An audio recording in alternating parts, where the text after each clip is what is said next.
All right, guys, what's going on? Welcome back to the Everything College Football Podcast. I'll be doing my preview and prediction for Georgia versus Kentucky.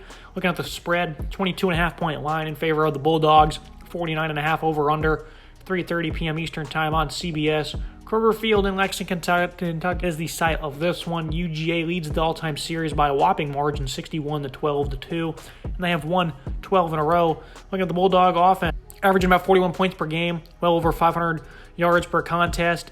In the first CFP rankings, one thing the committee said is they were, infatuated with Ohio State's explosiveness on offense.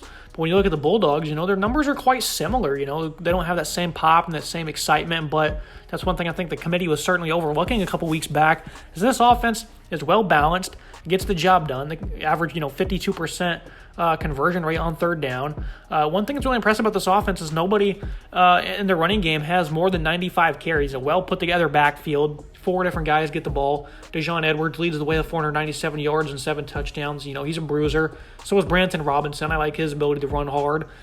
Kendall Milton, Kenny McIntosh, they're more of the elusive runners, but with 6 touchdowns for McIntosh, Milton he has 5 with 333 rushing.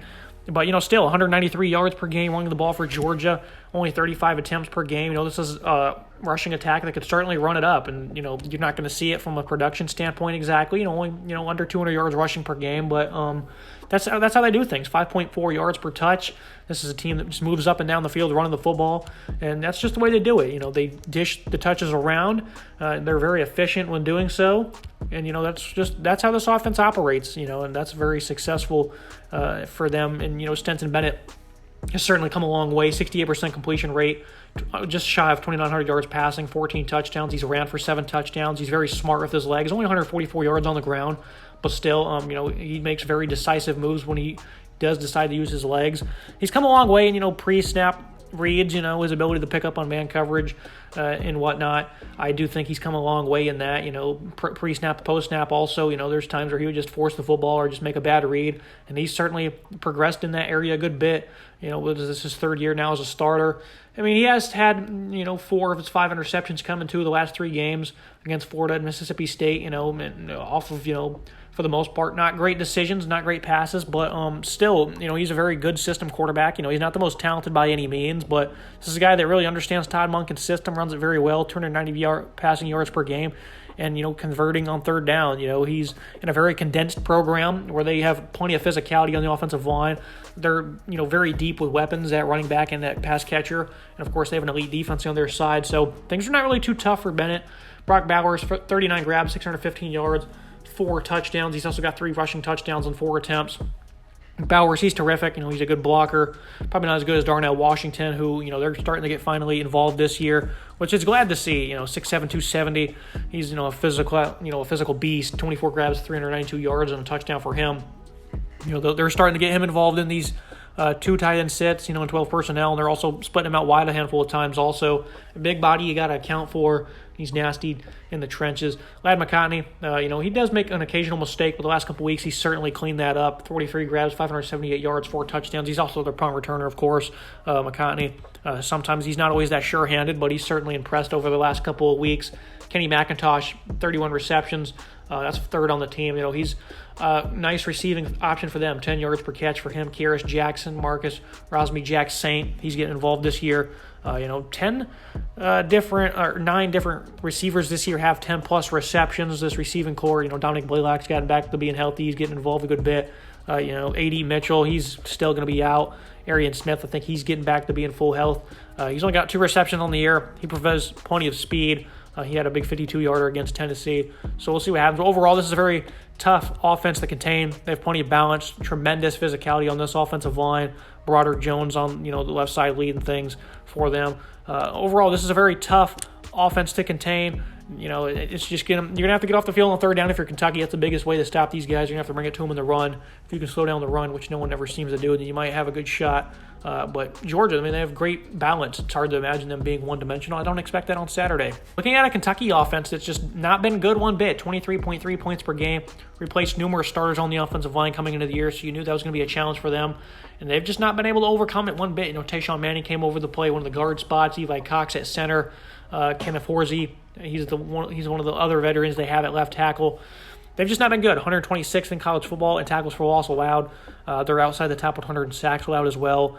And Will Levis, of course, obviously he's a interesting prospect from a talent perspective, but has not had a good season. Maybe it's a bad scheme fit. Frank Scangrello, I thought that would be a good addition for him and his potential. But it's just not been a great calling for Will Levis this year. The offensive line's obviously been very poor, which has led to the running game stalling out. Chris Rodriguez, he's been carrying the load for them since he got back from his suspension. Only 6 games with 733 yards and 6 touchdowns in those contests. 122 yards per game for him. They've not gotten great work from Cavazier Smoke or whoever else they put at the number 2 running back spot, Jaton McClain usually, Lavelle Wright even, he's really had to carry the load of his physicality and his ability to hit holes. I mean, the 5.4 yards per carry is highly impressive for what he's got to deal with. And, of course, at receiver, they're not very deep at all. They have Tavion Robinson, who is a senior transfer, 35 grabs, 470 yards, and 3 touchdowns. But after that, 2 freshmen, Dane Keene, Barian Brown, Jordan Dingle, a freshman tight end. He's got 3 touchdowns this year, 188 yards. And that's pretty much it. You knew that this was going to be a problem coming into the year, and it's certainly proven to be true. Key has 412 yards, 415 for Barian Brown. It was plenty of speed, and they're really going to have to utilize that this year in this game, especially on the edge. Expect a lot of screens to Brown to try and shift away from a great defensive line of Georgia.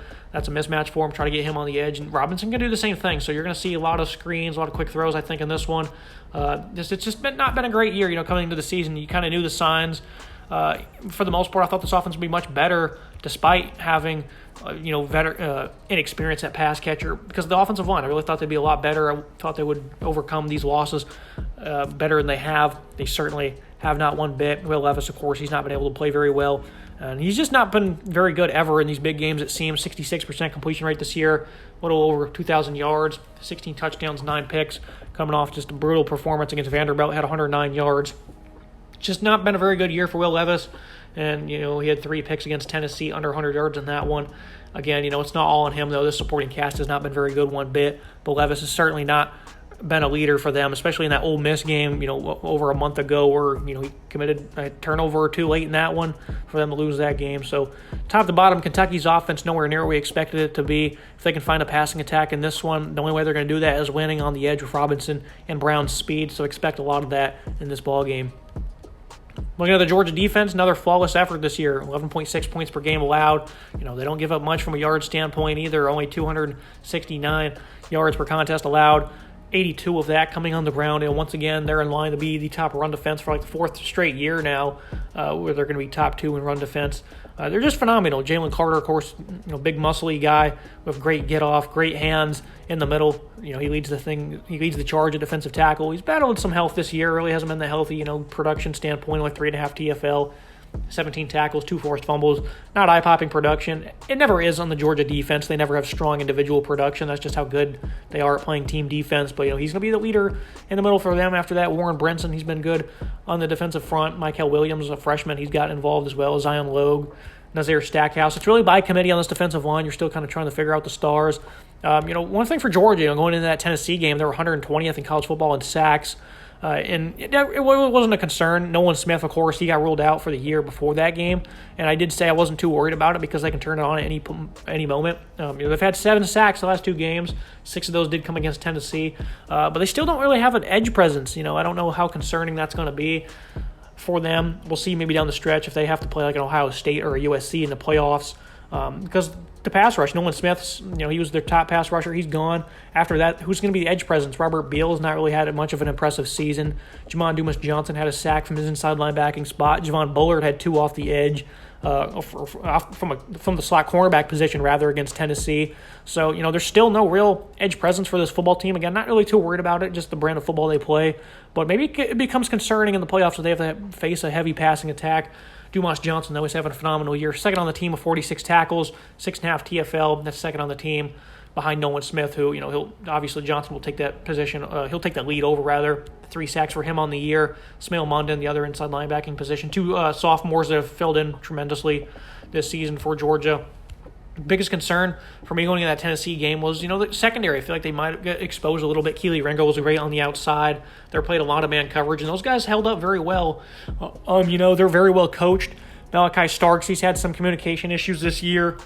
He has a team-high 48 tackles, though he's made some great plays on the ball. He has 2 picks, 6 pass breakups. They also had an injury. I believe it was Dan Jackson who was ruled out for the season just a couple weeks ago. So I was kind of concerned. Christopher Smith, though, he's probably their best defensive back. He's at the other safety spot. So I think they're going to be just fine, especially in this game. They're not really going to be tested too much one bit. So should be interesting to see what happens, though. They have to be able to tackle on the edge, which I wholeheartedly believe they can do that.